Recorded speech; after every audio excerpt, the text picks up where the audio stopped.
Good afternoon, Snow West. I'm Christopher, aka Graybeard, your pirate guide for West Yellowstone and Island Park. It is Wednesday, May 7th, and it is a glorious, beautiful day here in the valley in southeast Idaho. And as always, I am out with the pups, taking the Snow West Pirate Husky Pack out for their daily constitutional. And the topic of the day, I got a couple of things, but one of the interesting ones is 509. Do any of you guys know what's going on with 509? There are whispers and rumors and cooler chat that something's up with 509, but I'm not entirely sure. Is there a consolidation, a retrenchment? There's something going on with 509. I'm curious if any of you guys have heard any whispers out in the grapevine. If so, I'd love to hear your thoughts and speculation. Maybe it's nothing, maybe it's a complete non-event, or maybe there's some corporate changes coming and something's gonna pop here soon. Topic of the day for Wednesday, May 7th, is snowmobiling physical fitness. I've noticed that as summer's pretty much here in full effect. It's about 70 degrees outside right now. So you can see that farm behind me is green and beautiful. We've had some rain. Did you guys see the snow yesterday? Woke up in the morning, there was 10 inches of fresh up on top of Black Canyon and Island Park and West Yellowstone. Today, almost, I think by now, probably we're about 6 p.m. right now. I think all 10 inches is gone. So we got 24 hours out of that. I got a note or two. A few people braved it and were able to get up there. If you got up there and rode and you got some of that fresh, let me know. I'd love to see some photos. The snow in the spring, when it comes like that, it comes hard, it comes fast, and it is gone in just hours. As soon as the snow came up yesterday, boy, that snow started melting, and by this time today, I think it's entirely gone. But it does make me think a lot more about next year, next season, this year, I suppose. When you think about it, we still got about 8 months, but the countdown's officially going. You guys have probably seen there's several other friendly snowmobile sites that are jumped the gun out of there. They got the countdown calendars going already, and I think that's fun. I enjoy it. Seems a bit soon for me since there's still plenty of people that are out there riding. I haven't started ours yet, but I'll kick it off here in the not too distant future, I suppose. But it makes me think about fitness. And I don't know about you guys, but I put on a few pounds this winter. You know, you'd think during the winter when you're really out there and you're pushing hard, you're riding hard, that you would not put on weight. That's just not the case for me at all. I think the problem comes from hanging out with too many of you guys at Senior Miguel's, you know, Cafe Sabor, going out for the after ride. What do they call it? Après ski. Too many nachos, too many burritos, too many goodies, and I packed on a few pounds, and I've got to work this summer to get that weight off. Now, I don't know. Am I the only guy? Is that just me, or does that affect some of you guys as well? Have any of you put on a couple, 10 extra pounds that you want to take off this summer? And if you have, I would love to know what your plans are. What are you going to do to take that weight off? I know at the ripe old pirate age of 62 years old that it's getting harder and harder every year to take those pounds off. And it may come to the point where I have to work much more diligently to not put that weight on to begin with. That may be in the long term the only real viable solution I've got. But I know for me it's gonna have to be a reduction in calories, less burgers, less goodies, more protein, more deliberate, focused eating, and, you know, as much more exercise as I can squeeze out, of which my 4 Huskies will be very happy to contribute. They love to walk, so we get out and we do these daily 5-6 milers, and then on the weekends I'll try to knock out some 10 milers and really put some miles under. And of course, when we start heading over to Jackson and we head into the parks and such, then we'll do even more miles. Any place that I'm legally allowed to walk the dogs, I will take them with me. I love to walk, and I like to take the dogs out and put them in crowds and around people. I have a lot of fun with that. So let's say that you want to lighten the load by 10 pounds. Not a huge amount, you know. I think anybody can lose 10 pounds. So question number 1, what's the better route? Is it better for you to take 10 pounds off your gut or to take 10 pounds off the sled? As some of you guys know, I'm looking at modifying my 23 Turbo this summer. I haven't really done any mods beyond a clutch kit. And this year I am looking at taking some weight off. So I'm looking at what's the cost per pound to take weight off the sled versus, the amount of time, effort, and energy to take weight off my gut. And I can drop 10 pounds pretty easily on the sled by changing out the can. The stock cans are always kind of heavy, and they're very nice on the sound side, but you pay the price on the weight. But I'd also like to take 10 pounds off the waist. Of course, the difference between taking weight off the sled and taking weight off the gut is marked. There won't be any difference, there won't be any doubt about the difference. If I lighten my sled, it takes less physical energy for me to throw the sled around and to drive it all day long. If I lighten my gut, it takes less physical energy for me simply to exist, to move around, to play and have fun in the snow. But is that 10 pounds the same at the end of the day? If my sled is 10 pounds lighter, will I be just as much more energetic at the end of the day as if my gut is 10 pounds lighter? And I think instinctually we all know the answer is no. That if I can take that 10 pounds off of me, I'll get far more bang for my buck at 62 years old, how many hours of energy I have, than if I take 10 pounds off of a 450 pound sled. Now, let's say I weigh 200 pounds and I take off 10 pounds. That percentage of difference is going to be far more pronounced than if I take it off my sled. Not to mention the added benefits that 10 pounds off my gut stays with me all day long, 24/7. I get the benefits of it constantly without end. If I take it off my sled, I might get 6 hours, maybe 8 hours a day, 2 days, possibly 3 days a week. Now, I think as I mentioned before, my own personal solution, I'm going to try to do both. I want to see if I can't lighten up my sled. I want to see if I can't lighten up my gut. I need and I want to do both. I know in past, I got large. I got up close to 240 pounds. And I took a summer once and dropped 30 some pounds. And it made such a big difference in my life. I mean, it really was huge. I slept better. I felt better, just had more energy. Just the quality of my life went up when my weight went down.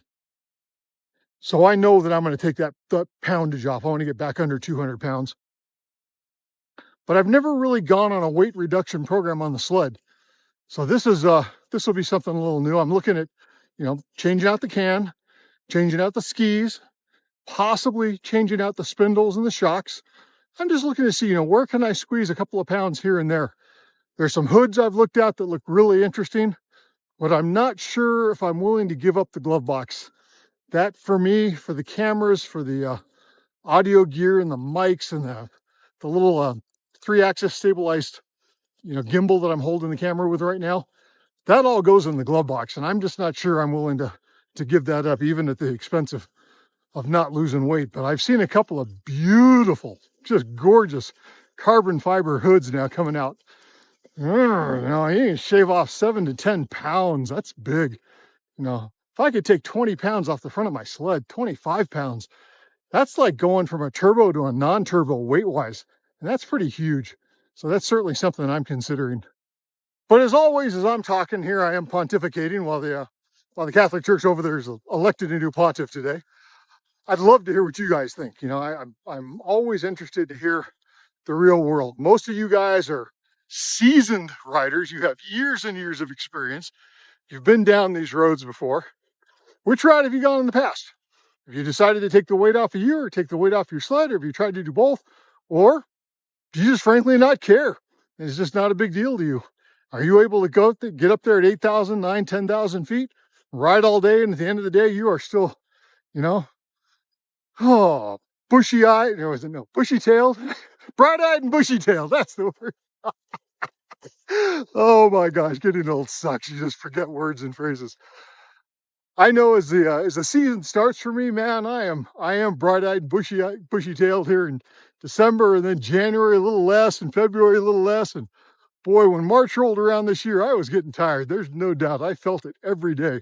There's a cumulative fatigue of just riding, 2-3 times a week, week after week, month after month. At least for me, there was. Again, I'm curious, is that not the case for you? Let me know. Some of you guys probably have a whole lot more riding experience than I do. I've only been at this game for 15 years, something like that. I'm sure some of you guys are 30 and 40-year veterans and cover a lot more miles and a lot more hours than I do. So your mileage will vary, and I'd like to hear what the difference in your mileages are. God, it's gorgeous out today.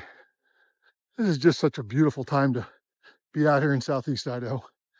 Make no mistake, I'm highly biased. I love where I live. I am close to the mountains. I'm close to the rivers. I love being out here in the agricultural areas where I can take the dogs out and walk. And, I'm only 90 minutes away from the national parks. I don't hear piece of trivia. Did you see the first fluffy cow event of the year has happened? We had some guest inside of Yellowstone. I think it was yesterday, went up to pet the fluffy cow, and the bison gored the poor guy. It's not something you want to laugh at, but good grief. What the hell are people thinking? You don't walk up to wild freaking buffalo and go out and take selfies with them. These guys will stick their horns in you and kick you up in the air and just fling you like yesterday's trash. And unfortunately, this guy got the horn, got gored.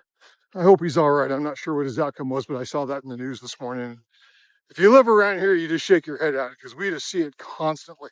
There's so many people that come into Yellowstone that just don't have the common sense God gave a mouse. They do some stupid things. You don't walk up to an elk. You don't walk up to a moose. You don't walk up to a bison. It's not good for longevity, But sorry, I digress. Back to weight loss. In the past, if you've decided you had to take 10 or 20 pounds off, I'd be curious to know what you do. What worked for you, what didn't work for you. I'm a big keto guy. I have found that if I cut down the carbs, man, I can take the pounds off and, I can lose 1 to 2 pounds a week, week after week, month after month. Not a problem. For me, mostly it's just bread. During the winter, tortilla chips, I suppose, along with nachos. I'm a sucker for bread. I absolutely love fresh hot bread. Oh my gosh, I can eat an entire loaf in a day if I don't exercise some restraint. That and ice cream, that's the death of me. But to each their own, I suppose. Everybody has their weakness. I can't have fresh bread around and not eat it. I just there's something that just speaks to my soul, I suppose. But I need to lose a couple of pounds this summer, and my plan is to control what I'm eating once again. I'm going to try to get rid of the bread for the summer, try to cut down on all my carbs, increase the protein intake, and then get out and get as much exercise as I can. I am fortunate that I have 4 huskies, and they love to assist me in getting out, walking and hiking, and shooting these little videos with you guys. So I will do this as much as I possibly can, in hopes that by puppies found something. What'd you find? What'd you find, Mish? Come on, girls. Come on. Always good to have huskies, These guys are the ultimate hunters. You wouldn't think of a husky as a hunter, but man, they are. These guys are incredibly prey driven, but fun dogs. All right, item number 3. What does your local snowmobile club have planned for the summer? I'm curious if you guys have social events. Do you have projects, restoration, trailblazing, maintenance? What do you guys, I say you guys plural, but I'm talking to one person at a time, I suppose. What have you got planned for this summer? What's going to come up? What's going to go on? I don't know what my local clubs, there's 2 or 3 clubs here that I sort of, give varying degrees of loyalty to. I'm still learning this whole club thing. It's just not something I grew up with. But we've got one in Island Park in West Yellowstone, and there's another one down here in Idaho Falls. And I try to support these guys to the extent that I can. Hey, girls, let's walk over this way. And I'm curious what's going on in your neck of the woods. I know that this video gets seen in a fairly wide geographic area now. Far more so, I think, than it used to a year or 2 years ago. But I'm hoping to get a lot of feedback. I really want to do what I can with these videos to support the local clubs at the, I want to say county level, but let's say at the county level, the state level, and the national level. Let me know what you got going on. If there's anything I can do to help promote what you guys are doing, let me know. But let's see if we can't find some positive feedback we can share with our larger community. You know, this channel's gotten well over 20 million views in the last 12 months. Real possibility. I love the puppies. They're just having so much fun. There's the real chance that we can share some, you know, some good positive press. A little PR never hurts anybody. Certainly not for our general community for snowmobiling. Anything we can do, I think, to paint a better picture of snowmobilers is not the wild, outrageous outlaws that some people would very much like to characterize us as, is probably to our benefit. If I can help you guys facilitate doing that, then by all means, let me know.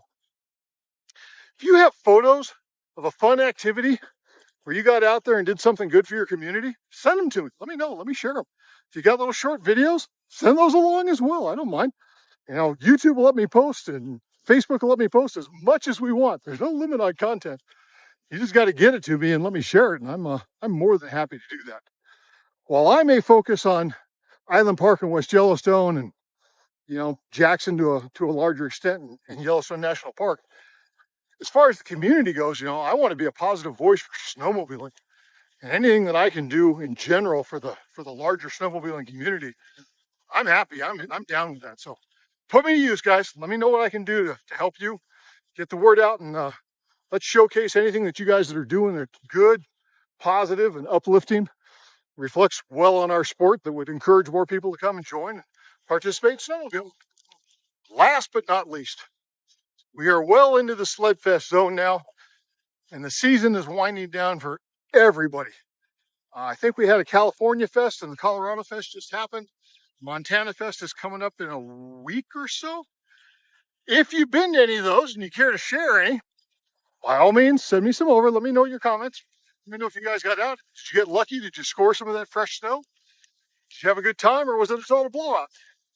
I know Cook got some snow and we got some snow. Colorado's got a whole pile of snow yesterday. I think that's after they already had their event, unfortunately.